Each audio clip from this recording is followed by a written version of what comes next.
Welcome to the Malayalam files. നമ്മുടെ ഈ ചെറിയ കുടുംബത്തിലേക്ക് നിങ്ങൾക്ക് സ്വാഗതം. വിജ്ഞാനവും വിനോദവും നിറഞ്ഞ മികച്ച വീഡിയോകൾ നിങ്ങളിലേക്ക് എത്തിക്കുക എന്നതാണ് ഞങ്ങളുടെ ലക്ഷ്യം. ഈ ചാനൽ ഇതുവരെ സബ്സ്ക്രൈബ് ചെയ്തിട്ടില്ലെങ്കിൽ ഇപ്പോൾ തന്നെ അത് ചെയ്യുമല്ലോ.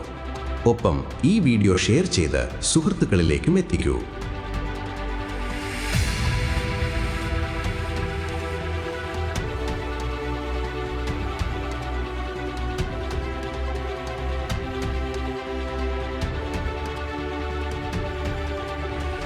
അപ്പോൾ തുടങ്ങാം. അപ്പോളോ 11 മൂൺ ലാൻഡിംഗ് മിസ്റ്ററിയിലേക്ക്. ഹലോ സുഹൃത്തുക്കളെ, 1969 ജൂലൈ 20 അപ്പോളോ 11 ദൗത്യത്തിന്റെ ലൂണാർ മോഡ്യൂൾ ചന്ദ്രനിൽ ഇറങ്ങി. ബഹിരാകാശ സഞ്ചാരികളായ നീൽ ആംസ്ട്രോങ്ങും ബസ് ആൾഡ്രിനും അതിലുണ്ടായിരുന്നു. ഇറങ്ങിയ ശേഷം ചന്ദ്രനിലേക്ക് ഇറങ്ങാൻ വേണ്ടി നീൽ ആംസ്ട്രോങ് വാതിൽ തുറക്കാൻ ശ്രമിച്ചു. ഉയർന്ന മർദ്ദം കാരണം ഈ വാതിൽ തുറക്കുക എളുപ്പമായിരുന്നില്ല. പക്ഷേ അല്പം പ്രയാസപ്പെട്ട് അദ്ദേഹം അത് വിജയകരമായി തുറന്നു. പിന്നീട് കനത്ത സ്പേസ് സ്യൂട്ട് ധരിച്ച് അദ്ദേഹം ചന്ദ്രനിലേക്ക് ഇറങ്ങാൻ ശ്രമിച്ചു. പുറത്തേക്കുള്ള വഴി വിശാലമല്ലായിരുന്നതിനാൽ അബദ്ധത്തിൽ അദ്ദേഹത്തിന്റെ തല മുകൾ ഭാഗത്ത് തട്ടി. ലൂണാർ മോഡ്യൂളിന്റെ ഒരു കഷണം ഒടിഞ്ഞുപോയി. വായു ഇല്ലാതിരുന്നതിനാൽ ഇതേക്കുറിച്ച് ഇരുവർക്കും അറിയില്ലായിരുന്നു. ശബ്ദം സഞ്ചരിച്ചില്ല, അവർ യാതൊരു ശബ്ദവും കേട്ടില്ല. എന്നാൽ ഈ ഒടിഞ്ഞ കഷണം വളരെ നിർണായകമായിരുന്നു. അത് അസെന്റ് എഞ്ചിൻ ആർമിംഗ് സ്വിച്ച് ആയിരുന്നു. ഈ സ്വിച്ച് ഇല്ലാതെ അവരുടെ ലൂണാർ മോഡ്യൂളിന് വീണ്ടും പറന്നുയരാൻ കഴിയുമായിരുന്നില്ല. അവർക്ക് ഭൂമിയിലേക്ക് തിരികെ വരാനും കഴിയുമായിരുന്നില്ല. ഇതേക്കുറിച്ച് അറിയാതെ നീൽ ആംസ്ട്രോങ് പുറത്തിറങ്ങി ചന്ദ്രോപരിതലത്തിൽ കാലുകുത്തി. ചന്ദ്രനിൽ കാലുകുത്തുന്ന ആദ്യ മനുഷ്യനായി അദ്ദേഹം മാറി. ഇത് ഒരു മനുഷ്യന്റെ ചെറിയ കാൽവയ്പ്, മനുഷ്യരാശിയുടെ ബൃഹത്തായ കുതിപ്പ്. എന്നാൽ ഇത് യഥാർത്ഥത്തിൽ സംഭവിച്ചതാണോ?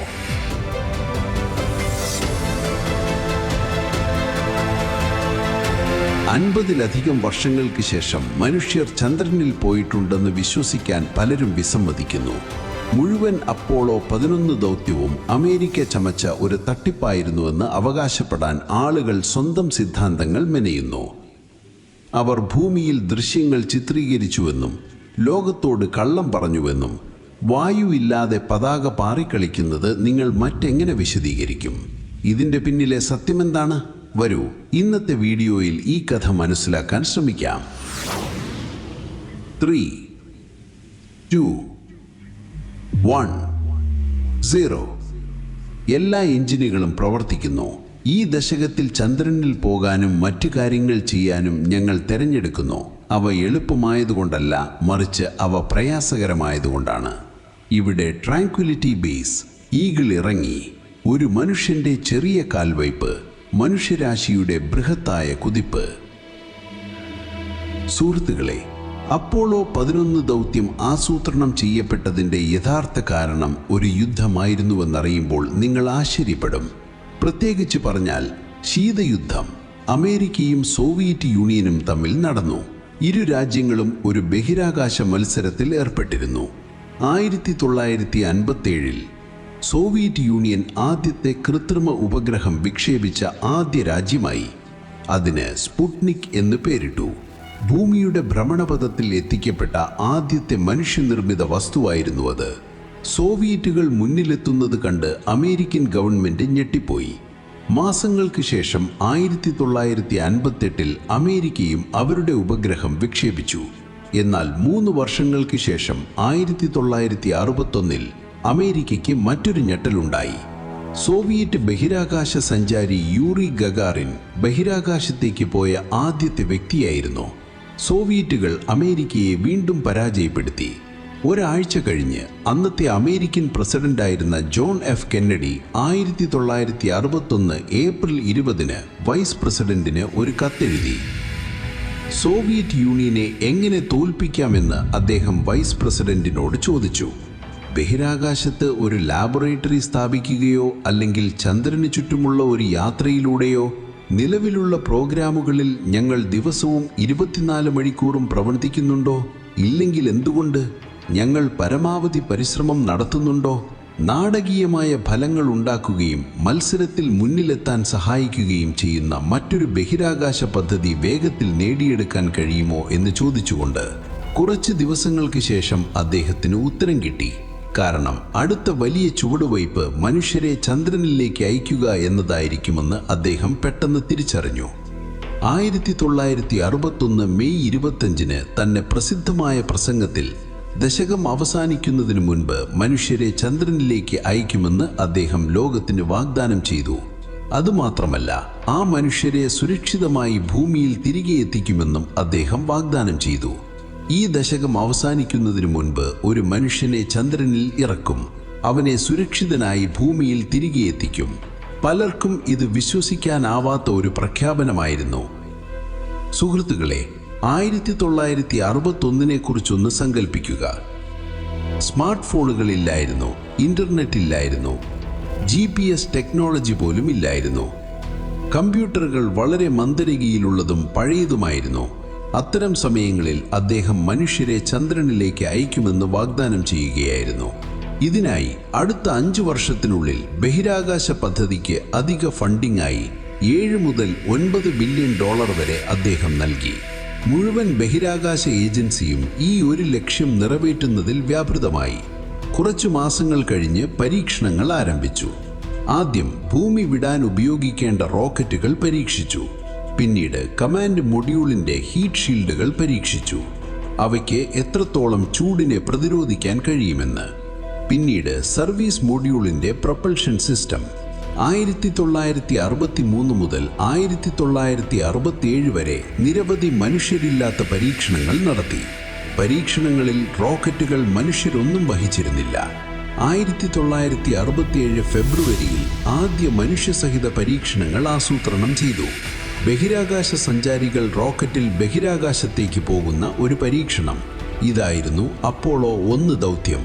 എന്നാൽ 1927 ജനുവരി 27 ഭൂമിയിൽ നടത്തിയ പരീക്ഷണങ്ങൾക്കിടയിൽ ക്യാബിനിൽ തീപിടിച്ച് ബഹിരാകാശത്തേക്ക് പോകാൻ തയ്യാറെടുക്കുകയായിരുന്ന 3 ബഹിരാകാശ സഞ്ചാരികൾ തീയിൽ മരിച്ചു.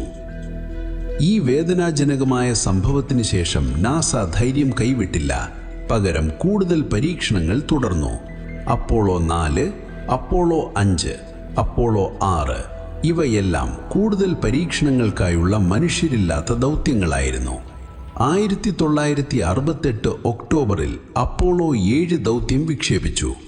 വീണ്ടും മനുഷ്യരെ ബഹിരാകാശത്തേക്ക് അയക്കാൻ ശ്രമിച്ചു. ഇത് വിജയകരമായിരുന്നു. വെറും 2 മാസങ്ങൾക്ക് ശേഷം 1968 ഡിസംബറിൽ അപ്പോളോ 8 ദൗത്യം വിക്ഷേപിച്ചു. ഇതിൽ 3 ബഹിരാകാശ സഞ്ചാരികളെ ചന്ദ്രന് സമീപത്തേക്ക് അയച്ചു. 3 മാസങ്ങൾക്ക് ശേഷം 1969 മാർച്ചിൽ അപ്പോളോ 9 ദൗത്യം വിക്ഷേപിച്ചു. ഇതിൽ ലൂണാർ മോഡ്യൂൾ പരീക്ഷിച്ചു, യഥാർത്ഥത്തിൽ ചന്ദ്രനിൽ ഇറങ്ങാൻ പോകുന്ന പേടകത്തിന്റെ ഭാഗം. അതിനുശേഷം 2 മാസം കഴിഞ്ഞ് 1969 മെയ് മാസത്തിൽ അപ്പോളോ 10 ദൗത്യം നടന്നു.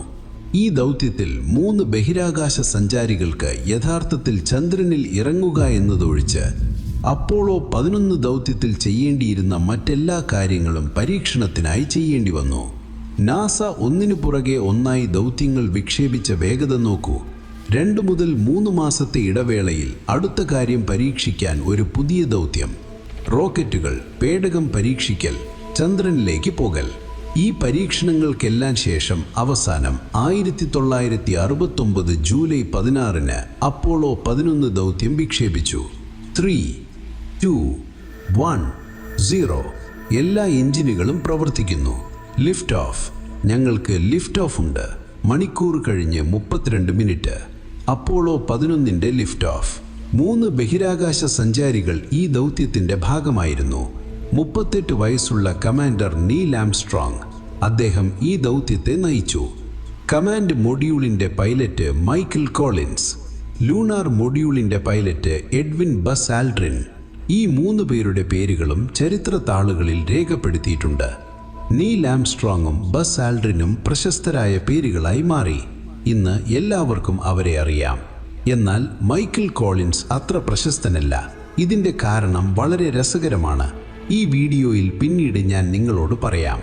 ഈ അപ്പോളോ ദൗത്യത്തിൻ്റെ പേടകത്തിന് 3 പ്രധാന ഭാഗങ്ങളുണ്ടായിരുന്നു: command module, service module, lunar module.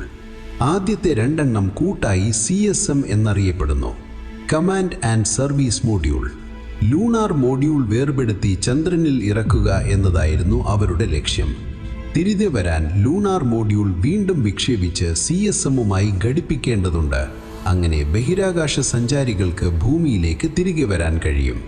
ഈ പേടകം വിക്ഷേപിക്കാൻ ഒരു സാറ്റേൺ 5 റോക്കറ്റ് ഉപയോഗിക്കേണ്ടതായിരുന്നു. വിക്ഷേപണത്തിന് മുൻപ് റോക്കറ്റിൽ 1 മില്യൺ ഗാലൻ മണ്ണെണ്ണ, ദ്രവ ഓക്സിജൻ, ദ്രവ ഹൈഡ്രജൻ എന്നിവ നിറച്ചിരുന്നു. ഈ റോക്കറ്റിന്റെ ഭാരം 3 മില്യൺ കിലോഗ്രാം ആയിരുന്നു. ഇതിന്റെ സഹായത്തോടെ പേടകം ഭൂമിയുടെ ഭ്രമണപഥത്തിലെത്തി. ഭ്രമണപഥത്തിലെത്താൻ 10 മിനിറ്റിൽ താഴെ സമയമേ എടുത്തു. തുടർന്ന് അവർ ഭൂമിയെ ഏകദേശം 1.5 പ്രാവശ്യം ചുറ്റി. അതിനുശേഷം മിഷൻ കൺട്രോളിൽ നിന്ന് അവർക്ക് അനുമതി കിട്ടി. മിഷൻ കൺട്രോൾ തീർച്ചയായും ഭൂമിയിലായിരുന്നു.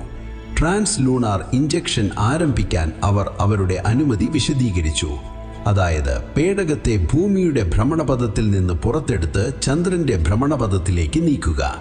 ഭൂമിയുടെ ഭ്രമണപഥം വിടാൻ സാറ്റേൺ 5 റോക്കറ്റ് ഉപയോഗിച്ചു. ഇത് റോക്കറ്റിന്റെ 3ാം ഘട്ടമായിരുന്നു. വിക്ഷേപണത്തിന് ശേഷം 5 മണിക്കൂറിനുള്ളിലായിരുന്നു ഈ സംഭവങ്ങൾ നടന്നത്. എന്നാൽ യഥാർത്ഥത്തിൽ ചന്ദ്രനിലെത്താൻ നിരവധി ദിവസങ്ങൾ വേണ്ടിവന്നു. ബഹിരാകാശ സഞ്ചാരികൾ പേടകത്തിനുള്ളിൽ കാത്തിരുന്നു. അവർ ഭക്ഷണം കഴിച്ചു, ഉറങ്ങി, തങ്ങളുടെയും ചുറ്റുപാടുമുള്ളവരെയും ചിത്രങ്ങൾ എടുത്തു. 1969 ജൂലൈ 19, 4 ലക്ഷം കിലോമീറ്ററിലധികം സഞ്ചരിച്ച ശേഷം അപ്പോളോ 11 ദൗത്യത്തിന്റെ പേടകം ചന്ദ്രന്റെ ഭ്രമണപഥത്തിലെത്തി. ഇവിടെ വെച്ച് ഇത് 2ആയി വിഭജിക്കപ്പെടേണ്ടതായിരുന്നു. കമാൻഡ് മോഡ്യൂളും സർവീസ് മോഡ്യൂളും ലൂണാർ മോഡ്യൂളിൽ നിന്ന് വേർപെട്ടു. മൈക്കിൾ കോളിൻസ് കമാൻഡ് മോഡ്യൂളിലായിരുന്നു. പേടകത്തിന്റെ ഈ ഭാഗത്തിന് കൊളംബിയ എന്നായിരുന്നു വിളിപ്പേര്.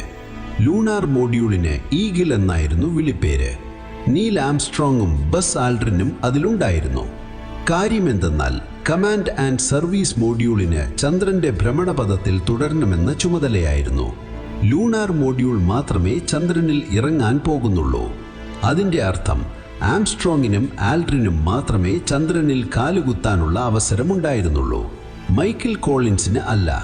ഒരുപക്ഷെ ഇതുകൊണ്ടായിരിക്കാം മൈക്കിൾ കോളിൻസിനെ പലർക്കും അറിയാത്തത്.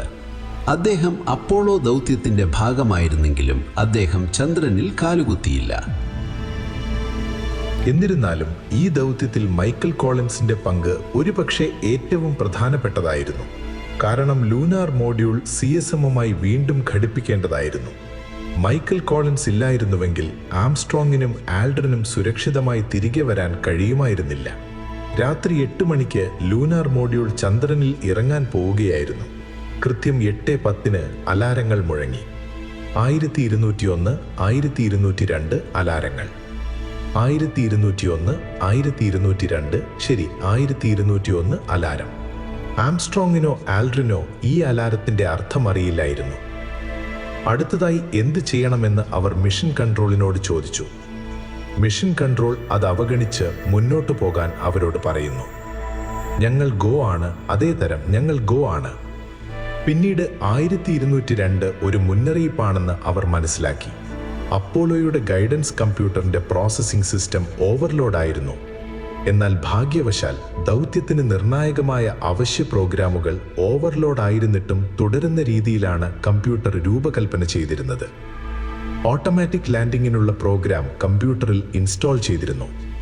ഇത് ലൂണാർ മോഡ്യൂളിനെ സ്വയം ചന്ദ്രോപരിതലത്തിൽ ഇറക്കുമായിരുന്നു. എന്നാൽ 150 മീറ്റർ ഉയരത്തിൽ നീൽ ആംസ്ട്രോങ് നിയന്ത്രണം ഏറ്റെടുത്തു. വലിയ പാറക്കല്ലുകൾ ചിതറിക്കിടക്കുന്ന ഒരു സ്ഥലത്താണ് ലൂണാർ മോഡ്യൂൾ ഇറങ്ങാൻ പോകുന്നതെന്ന് അദ്ദേഹം ശ്രദ്ധിച്ചു. ലാൻഡിംഗ് സ്ഥലം അപ്പോൾ മാറ്റി. മുൻകൂട്ടി നിശ്ചയിച്ച ലാൻഡിംഗ് സ്ഥലത്ത് നിന്ന് 4 മൈൽ അകലെയുള്ള മറ്റൊരു സ്ഥലം യഥാർത്ഥ ലാൻഡിങ്ങിനായി അവർ തീരുമാനിച്ചു. 8:16 ബസ് ആൽഡ്രിൻ ഇന്ധന സൂചകം പരിശോധിച്ചു. 5% ഇന്ധനം മാത്രമേ ശേഷിച്ചിരുന്നുള്ളൂ. 100 അടി 3.5 താഴേക്ക്, 9 മുന്നോട്ട്, 5%. ശരി. കുറഞ്ഞ ഇന്ധനനില കണ്ട് മിഷൻ കൺട്രോൾ ഒരു കൗണ്ട് ഡൗൺ ആരംഭിച്ചു. ലാൻഡ് ചെയ്യണോ അതോ ദൗത്യം ഉപേക്ഷിക്കണോ എന്ന് തീരുമാനിക്കാനുള്ള കൗണ്ട് ഡൗൺ. ഇപ്പോൾ ഞങ്ങൾ നിർണായക ഇന്ധനാവസ്ഥയിലാണ്, അതുകൊണ്ടാണ് 60 സെക്കൻഡ് കോൾ നൽകുന്നത്. എന്നിട്ട് 30 സെക്കൻഡ് കോൾ. ഒടുവിൽ അക്ഷരാർത്ഥത്തിൽ അവസാന നിമിഷം ഈ കൗണ്ട് ഡൗണിൽ വെറും 30 സെക്കൻഡ് മാത്രം ശേഷിക്കെ നീൽ ആംസ്ട്രോങ് ഭൂമിയിലേക്കൊരു റേഡിയോ സന്ദേശം അയച്ചു. ശരി, ട്രാൻക്വിലിറ്റി. ഈഗിൾ വിജയകരമായി ഇറങ്ങി. തുടർന്ന് നീൽ ആംസ്ട്രോങ് തന്റെ സ്പേസ് സ്യൂട്ട് ധരിച്ചു, വാതിൽ തുറന്ന് ചന്ദ്രനിൽ കാലുകുത്തി. 65 കോടി ആളുകൾ ടെലിവിഷനിൽ ഈ നിമിഷം വീക്ഷിച്ചു. അദ്ദേഹത്തിന്റെ ആദ്യ വാക്കുകൾ ലോകത്തിന് സംപ്രേക്ഷണം ചെയ്യപ്പെട്ടു. ബസ് ആൽഡ്രിൻ അദ്ദേഹത്തെ പിന്തുടർന്ന് ചന്ദ്രോപരിതലത്തിലെത്തി. അടുത്ത 2.5 മണിക്കൂർ അവർ ചന്ദ്രനിലെ പൊടിയുടെയും പാറകളുടെയും സാമ്പിളുകൾ ശേഖരിച്ചു, ഫോട്ടോഗ്രാഫുകൾ എടുത്തു, നിരവധി ശാസ്ത്രീയ ഉപകരണങ്ങളും സ്ഥാപിച്ചു. ശീതയുദ്ധം ഈ ചന്ദ്രയാത്രയ്ക്ക് ഒരു വലിയ കാരണമായിരുന്നു എന്നത് ശരിയാണെങ്കിലും ചന്ദ്രയാത്ര ഇതിനകം തന്നെ ആസൂത്രണം ചെയ്തതിനാൽ അത് വളരെ വലിയ നേട്ടമായിരുന്നു. അതിനാൽ വ്യക്തമായും അവർ ശാസ്ത്രീയ ഉപകരണങ്ങൾ കൂടെ കൊണ്ടുപോയി. ഈ ദൗത്യത്തിന് നിരവധി ശാസ്ത്രീയ ലക്ഷ്യങ്ങളും ഉണ്ടായിരുന്നു. ഭൂമിയിലേക്ക് സിഗ്നലുകൾ കൈമാറാൻ അവർ ചന്ദ്രനിൽ ഒരു ടെലിവിഷൻ ക്യാമറ സ്ഥാപിച്ചു. ചന്ദ്രനിലെത്തുന്ന സൗരവാദം അളക്കാൻ ഒരു ഉപകരണം അവർ കൊണ്ടുപോയി.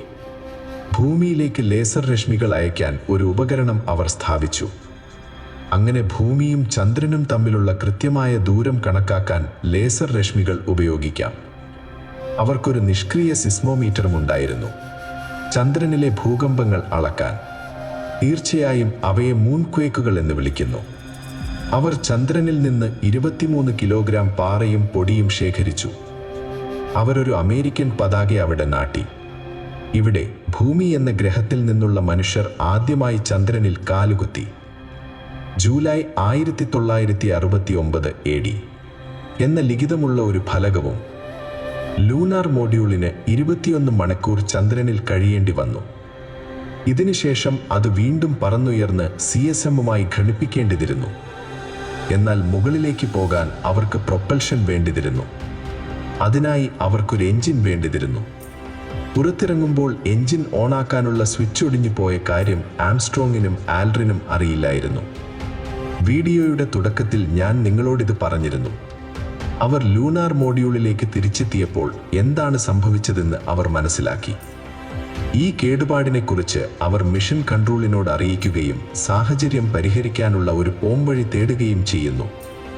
അവർ പ്രശ്നത്തിന് രസകരമായ ഒരു പരിഹാരം കണ്ടെത്തുന്നു. ഇനി എന്താണ് കൃത്യമായ ഒരു സ്വിച്ച്? ഒരു വൈദ്യുത സർക്യൂട്ട് പൂർത്തിയാക്കാനാണ് ബേസിക്കലി സ്വിച്ച് പ്രവർത്തിക്കുന്നത്. സർക്യൂട്ട് തകർന്നിരിക്കുന്നു എന്ന് ബസ് ആൽഡ്രിൻ മനസ്സിലാക്കി.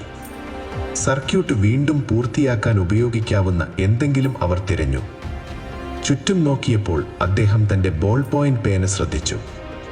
സർക്യൂട്ട് പൂർത്തിയാക്കാനും എഞ്ചിൻ വീണ്ടും ജ്വലിപ്പിക്കാനും അദ്ദേഹം ആ ബോൾ പോയിന്റ് പേന ഉപയോഗിച്ചു. ഒടുവിൽ ലൂണാർ മോഡ്യൂൾ CSMമായി ഘടിപ്പിക്കപ്പെട്ടു. 3 ബഹിരാകാശ സഞ്ചാരികളും പേടകം ഭൂമിയിലേക്ക് തിരിക്കുന്നു. ഭൂമിയിൽ ഇറങ്ങാനുള്ള പദ്ധതി ഇങ്ങനെയായിരുന്നു. കമാൻഡ് മോഡ്യൂളും സർവീസ് മോഡ്യൂളും വേർപെടുത്തും. സർവീസ് മോഡ്യൂൾ പിന്നീട് ഭൂമിയുടെ അന്തരീക്ഷം മൂലം നശിപ്പിക്കപ്പെടും. എന്നാൽ സർവീസ് മോഡ്യൂൾ സാരമായി കേടുപാടുകൾ സംഭവിച്ചാൽ അതിൻ്റെ അവശിഷ്ടങ്ങൾ ചുറ്റും പൊങ്ങിക്കിടക്കുമ്പോൾ അവ കമാൻഡ് മോഡ്യൂളിൽ തട്ടി ഉള്ളിലുള്ള ബഹിരാകാശ സഞ്ചാരികളെ കൊല്ലാൻ സാധ്യതയുണ്ടായിരുന്നു. ഇതൊഴിവാക്കാൻ നാസ സർവീസ് മോഡ്യൂളിൽ ത്രസ്റ്ററുകൾ സ്ഥാപിച്ചു. അതിനെ കമാൻഡ് മോഡ്യൂളിൽ നിന്ന് ദൂരെ കൊണ്ടുപോകാൻ, അതിനാൽ അവ പരസ്പരം കൂട്ടിമുട്ടാതിരിക്കാൻ. എന്നാൽ ബഹിരാകാശ സഞ്ചാരികൾ ഭൂമിയിലേക്ക് തിരിച്ചു വരുമ്പോൾ സർവീസ് മോഡ്യൂളിലെ ത്രസ്റ്ററുകൾ പ്രവർത്തിക്കുന്നില്ല എന്നവർ കണ്ടെത്തി. 3 ബഹിരാകാശ സഞ്ചാരികൾക്കും കമാൻഡ് മോഡ്യൂളിൽ ഇരുന്ന് സർവീസ് മോഡ്യൂൾ അവർക്ക് ചുറ്റും തകർന്നു വീഴുന്നത് നോക്കി നിൽക്കാനേ കഴിഞ്ഞുള്ളൂ. അതിൻ്റെ അവശിഷ്ടങ്ങൾ അവർക്ക് ചുറ്റും പൊങ്ങിക്കിടക്കുകയായിരുന്നു. ഒടിഞ്ഞ കഷണങ്ങൾ കമാൻഡ് മോഡ്യൂളിൽ തട്ടാതിരുന്നത് ഒരത്ഭുതമായിരുന്നു. കമാൻഡ് മോഡ്യൂൾ സുരക്ഷിതമായി നിലനിൽക്കുന്നു. ഈ ദൗത്യത്തിൽ ബഹിരാകാശ സഞ്ചാരികൾ മരിക്കാനുള്ള സാധ്യത വളരെ കൂടുതലായിരുന്നു. അതുകൊണ്ട് ബഹിരാകാശ സഞ്ചാരികൾ യഥാർത്ഥത്തിൽ കൊല്ലപ്പെട്ടാൽ US പ്രസിഡന്റ് നിക്സൺ ഒരു ബൈകൽപ്പ പ്രസംഗം തയ്യാറാക്കിയിരുന്നു. ഒരു ബൈകൽപ്പ പ്രസംഗം നിങ്ങൾക്ക് സങ്കല്പിക്കാൻ കഴിയുമോ? അതിൽ അദ്ദേഹം എഴുതി, സമാധാനപരമായി പര്യവേക്ഷിക്കാൻ ചന്ദ്രനിൽ പോയ മനുഷ്യർ സമാധാനത്തിൽ വിശ്രമിക്കാൻ ചന്ദ്രനിൽ തുടരുമെന്നാണ് വിധി. ഈ ധീരന്മാരായ മനുഷ്യർ നീൽ ആംസ്ട്രോങ്ങും എഡ്വിൻ ആൽഡ്രിനും അവരെ വീണ്ടെടുക്കാൻ പ്രതീക്ഷയില്ലെന്ന് അവർക്കറിയാം. ഈ രണ്ട് മനുഷ്യരും മാനവശിയുടെ ഏറ്റവും ഉദാത്തമായ ലക്ഷ്യത്തിനായി ബലിയർപ്പിക്കുന്ന മനുഷ്യരാണ്. സത്യവും ധാരണയും തേടിയുള്ള അന്വേഷണം. എന്നാൽ ഭാഗ്യവശാൽ ഇതാവശ്യം വന്നില്ല. കമാൻഡ് മോഡ്യൂൾ സുരക്ഷിതമായി ഭൂമിയുടെ അന്തരീക്ഷത്തിലൂടെ താഴ്ന്നിറങ്ങി. പാരച്യൂട്ടുകൾ വിതരണം ചെയ്യപ്പെട്ടു. അത് സമുദ്രത്തിലിറങ്ങി. 3 ബഹിരാകാശ സഞ്ചാരികളും ജീവനോടെയും സുരക്ഷിതരായും ഉണ്ടായിരുന്നു. ഈ ബഹിരാകാശ സഞ്ചാരികളെ പിന്നീട് രക്ഷാപ്രവർത്തന കപ്പലുകൾ സമുദ്രത്തിൽ നിന്ന് ഒഴിപ്പിച്ചു. അവർ ജീവനോടെ തിരിച്ചെത്തിയത് ശരിക്കും ഒരു അത്ഭുതമായിരുന്നു. ദൗത്യം കൃത്യമായി ആസൂത്രണം ചെയ്തതുപോലെ നടന്നില്ല. മറിച്ച് മിക്കവെല്ലാ ഘട്ടങ്ങളിലും അവർക്ക് പ്രശ്നങ്ങൾ നേരിടേണ്ടി വന്നു. അവർ പ്രശ്നങ്ങളെ വിജയകരമായി നേരിട്ടു. അവർക്ക് ജീവനോടെ തിരിച്ചുവരാൻ കഴിഞ്ഞു. തിരിച്ചെത്തിയ ശേഷം 3 ബഹിരാകാശ സഞ്ചാരികളെയും 2 ആഴ്ചത്തേക്ക് ക്വാറന്റൈൻ ചെയ്തു. മറ്റു മനുഷ്യരുമായി സമ്പർക്കം പുലർത്താൻ അവരെ അനുവദിച്ചില്ല. അവർ രോഗാണുക്കളെ വഹിക്കുന്നുണ്ടാകാനുള്ള സാധ്യത കാരണം. ചന്ദ്രനിൽ അവർ നേരിടാൻ സാധ്യതയുള്ള വൈറസുകളോ ബാക്ടീരിയകളോ അത് ഭൂമിയിൽ നാശം വിതയ്ക്കാനും സാധ്യതയുണ്ട്. ആർക്കും ഉറപ്പുണ്ടായിരുന്നില്ല. എന്നാൽ വീണ്ടും ഭാഗ്യവശാൽ അങ്ങനെയൊന്നും സംഭവിച്ചില്ല. അപ്പോളോ 11ന്റെ ചന്ദ്രയാത്ര ലോകമെമ്പാടുമുള്ള പത്രങ്ങളിൽ പ്രധാന വാർത്തയായിരുന്നു. ദശകം അവസാനിക്കുന്നതിന് മുൻപ് മനുഷ്യരെ ചന്ദ്രനിൽ ഇറക്കുമെന്ന US പ്രസിഡന്റ് കെന്നഡിയുടെ വാഗ്ദാനം നാസ സാധ്യമാക്കി. 1969 മനുഷ്യന്റെ ചന്ദ്രനിലെ ആദ്യ കാൽപ്പതിപ്പിനെ ചോദ്യം ചെയ്യാൻ പൊതുജനങ്ങൾക്ക് കാര്യമായ കാരണങ്ങളൊന്നുമുണ്ടായിരുന്നില്ല. അതിനെല്ലാം ഉപരി ആ നേട്ടം സാങ്കേതിക മികവിന്റെ ആഘോഷമായിരുന്നു. US ഒടുവിൽ ബഹിരാകാശ വിജയത്തിൽ വിജയിച്ചു. 1970 അവസാനിക്കേണ്ടതിരുന്ന ദശകത്തിന് 1 വർഷത്തിനു മുൻപ് 1969 അമേരിക്ക ചന്ദ്രനിലെത്തിയത് വളരെ സംശയാസ്പദമല്ലേ? ശീതയുദ്ധത്തിൽ മേൽക്കൈ നേടാൻ വേണ്ടി അമേരിക്ക ഒരു വ്യാജ ചന്ദ്രയാത്ര ഓപ്പറേഷൻ ആസൂത്രണം ചെയ്തതാകാൻ വഴിയില്ലേ? അവരുടെ യഥാർത്ഥ ചന്ദ്രയാത്ര ദൗത്യം പരാജയപ്പെട്ടു. അവർ ഈ വ്യാജ ദൗത്യം ബാക്കപ്പായി ആസൂത്രണം ചെയ്തു, ലോകം കാണാൻ വേണ്ടി. സുഹൃത്തുക്കളെ, ചന്ദ്രയാത്രയെ ബാധിച്ചുള്ള നിരവധി ഗൂഢാലോചന സിദ്ധാന്തങ്ങളിൽ ഒന്നാണിത്. എന്നാൽ സുഹൃത്തുക്കളെ, ഈ ഗൂഢാലോചന സിദ്ധാന്തങ്ങൾ ഇതിനകം തന്നെ നിരവധി തവണ തെറ്റാണെന്ന് തെളിയിക്കപ്പെട്ടിരിക്കുന്നു. ലോകത്തെ വിഡ്ഢികളാക്കാനുള്ള അമേരിക്കയുടെ വ്യാജ പ്രയത്നമായിരുന്നുവെങ്കിൽ സോവിയറ്റുകൾ ഒരിക്കലും അത് അംഗീകരിക്കില്ലായിരുന്നു. എന്നാൽ 1970 1979 കാലഘട്ടത്തിൽ പ്രസിദ്ധീകരിച്ച ഗ്രേറ്റ് സോവിയറ്റ് എൻസൈക്ലോപീഡിയയിൽ ഇതിന്റെ 3ാം പതിപ്പിൽ ഈ ചന്ദ്രയാത്ര പലതവണ വസ്തുതാപരമാണെന്ന് പ്രസ്താവിച്ചിരിക്കുന്നു. അപ്പോളോ ലാൻഡിംഗ് ബഹിരാകാശ യുഗത്തിന്റെ 3ാമത്തെ ചരിത്ര സംഭവമായിരുന്നു എന്ന് സോവിയറ്റ് ആർട്ടിക്കിളുകൾ പോലും എഴുതിയിരിക്കുന്നു. ഒന്നാമത്തേത് 1957 സ്പുട്നിക് വിക്ഷേപണം, രണ്ടാമത്തേത് 1961 യൂറി ഗഗാറിന്റെ പറക്കൽ, മൂന്നാമത്തേത് ചന്ദ്രയാത്ര. സോവിയറ്റ് യൂണിയൻ ഇത് യഥാർത്ഥത്തിൽ അംഗീകരിച്ചു. എന്നാൽ പിന്നെ പതാകയുടെ കാര്യമോ? ചന്ദ്രനിൽ നാട്ടിയ പതാക എന്തുകൊണ്ടാണ് പാറിക്കളിച്ചത്? ചന്ദ്രനിൽ വായുവില്ല. അതിനൊരു ലളിതമായ കാരണമുണ്ട് സുഹൃത്തുക്കളെ. ആംസ്ട്രോങ്ങും ആൽഡ്രിനും ചന്ദ്രനിലേക്ക് കൊണ്ടുപോയ പതാക പ്രത്യേകം രൂപകൽപ്പന ചെയ്ത പതാകയായിരുന്നു. സാധാരണ പതാകകൾക്ക് ഒരു നീളം കുത്തനെയുള്ള ദണ്ടുണ്ടാകും. എന്നാൽ ഇതിൽ തിരിച്ചീന ദണ്ടുകൂടിയുണ്ടായിരുന്നു. കൃത്യം പതാകയുടെ മുകളിൽ. അങ്ങനെ പതാക എപ്പോഴും വിടർന്നു നിൽക്കും. കാരണം ഒരു പതാക ചന്ദ്രനിൽ നാട്ടിയാൽ കാറ്റിന്റെ അഭാവത്തിനാൽ അത് പാറിക്കളിക്കില്ലെന്ന് നാസയിൽ ജോലി ചെയ്യുന്ന എല്ലാവർക്കും അറിയായിരുന്നു. അതുകൊണ്ട് പതാക എപ്പോഴും ശരിയായി കാണാൻ കഴിയുന്നതിന് മുകളിൽ ഒരു തിരിച്ചീന ദണ്ട് ചേർക്കാൻ അവർ തീരുമാനിച്ചു. എന്നാൽ ഈ അപ്പോളോ 11 ദൗത്യത്തിൽ ഈ തിരിച്ചീന ദണ്ട് നീട്ടുന്നതിൽ ചില പ്രശ്നങ്ങളുണ്ടായിരുന്നു. അതിനാൽ ഇത് പൂർണ്ണമായി നീട്ടാൻ കഴിഞ്ഞില്ല. അതാണ് നമ്മൾ കാണുന്ന ചുളിവുകൾക്ക് കാരണം. പതാകയിൽ ചലനങ്ങളുണ്ടായിരുന്നു. അതുകൊണ്ടാണ് ആളുകൾ പതാക പാറിക്കളിക്കുന്നു എന്ന് കരുതുന്നത്. എന്നാൽ യഥാർത്ഥത്തിൽ പതാക പാറിക്കളിക്കുന്നില്ല. ബഹിരാകാശ സഞ്ചാരികൾ അത് പിടിച്ച് ചലിപ്പിക്കുന്ന വീഡിയോകളിൽ മാത്രമേ പതാക പാറിക്കളിക്കുന്നതായി നിങ്ങൾക്ക് കാണാൻ കഴിയൂ. ഇതിന്റെ കാരണം പതാകയിലെ അലുമിനിയം ദണ്ടുകൾ സ്പ്രിങ്ങുകളായി പ്രവർത്തിക്കുകയായിരുന്നു. അതിനാൽ പതാക അല്പനേരം ചലിക്കും, പിന്നീട് നിശ്ചലമായി നിൽക്കും. ഏറ്റവും ജനപ്രിയമായ മൂന്നാമത്തെ സിദ്ധാന്തമാണ് ആംസ്ട്രോങ്ങും ആൽഡ്രിനും എടുത്ത ഫോട്ടോകളിൽ നക്ഷത്രങ്ങൾ ദൃശ്യമല്ല എന്നത്. ഇതിനുള്ള ഉത്തരം വളരെ ലളിതമാണ്. ചന്ദ്രയാത്ര നടന്നത് പകൽ സമയത്തായിരുന്നു. സൂര്യപ്രകാശം ചന്ദ്രനിൽ പതിക്കുന്ന സമയത്ത്. ബഹിരാകാശ സഞ്ചാരികൾ ധരിച്ചിരുന്ന വെളുത്ത സ്പേസ് സ്യൂട്ടുകളും വളരെ പ്രതിഫലനക്ഷമതയുള്ളതായിരുന്നു. പ്രതിഫലനങ്ങൾക്കപ്പുറം കാണാൻ അക്കാലത്തെ ക്യാമറകൾക്ക് അത്തരം റെസല്യൂഷൻ ഉണ്ടായിരുന്നില്ല. ഇന്നും ഏതെങ്കിലും ഫോണിന്റെ ക്യാമറ എടുത്ത് രാത്രിയിൽ ഒരു ചിത്രമെടുക്കാൻ ശ്രമിച്ചാൽ ഫ്ലാഷ് ഓൺ ആണെങ്കിൽ പശ്ചാത്തലത്തിൽ നക്ഷത്രങ്ങൾ നിങ്ങൾ കാണില്ല. മറ്റൊരു സിദ്ധാന്തം നിഴലുകളെക്കുറിച്ചാണ്, നിഴലുകളുടെ കോണുകളിലെ പൊരുത്തമില്ലായ്മയെക്കുറിച്ച്. ഇതൊരു ഹോളിവുഡ് ചിത്രമായതിനാൽ അവർക്കൊരു പ്രകാശത്തിന്റെ ഒറ്റ ഉറവിടം മാത്രമായിരുന്നില്ല. അതുകൊണ്ടാണ് നിഴലുകൾ അങ്ങോളം ഇങ്ങോളം പോകുന്നത്. എന്നാൽ യഥാർത്ഥത്തിൽ സൂര്യൻ മാത്രമായിരുന്നില്ല പ്രകാശ സ്രോതസ്. ചന്ദ്രോപരിതലവും ഒരു പൂരക പ്രകാശ സ്രോതസ്സായി പ്രവർത്തിച്ചിരുന്നു. അത് വളരെയധികം പ്രകാശം പ്രതിഫലിക്കുന്നത് കൊണ്ടായിരുന്നു.